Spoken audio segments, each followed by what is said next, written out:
ஒரு சிங்கம் இருந்தது. அது பெருமையால் நிறைந்திருந்தது. அது காடு முழுவதும் சுட்டி திரிந்து சந்திக்கும் ஒவ்வொருவரையும் கேட்டுக்கொண்டிருந்தது. இந்த காட்டுக்கு ராஜா யார்? ஒரு பாம்பு வந்தது. சிங்கம் அதை கேட்டது. ஏய், யார்? முடிப்பதற்கு முன்பே பாம்பு விரைவாக, அது நீதான் என்று பதிலளித்துவிட்டு நகர்ந்து சென்றது. பிறகு ஒரு முயல் வந்தது, ஒரு குதிரை வந்தது, ஒரு ஆமை வந்தது. எல்லோரும் அதே பதிலை கொடுத்தனர். அது நீதான், அது நீதான் என்று. அதே பெருமையால் நிறைந்த சிங்கம் தொடர்ந்து அலைந்து திரிந்தது, ஒரு யானையை சந்திக்கும் வரை. சிங்கம் யானையை அணுகி கேட்டது, இந்த காட்டுக்கு ராஜா யார் என்று. யானைக்கு அந்த கேள்வி பிடிக்கவில்லை. அது சிங்கத்தினை கடந்து சென்றது.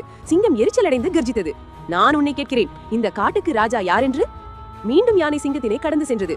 ஏய், நான் ஒரு கேள்வியை கேட்கிறேன் என்று சிங்கம் மேலும் கோபமாக வற்புறுத்தியது. இந்த முறை யானை நின்றது. தன் தும்பிக்கையால் சிங்கத்தை தூக்கி ஒரே ஒரு பலமான அடியால் தூக்கி எறிந்தது.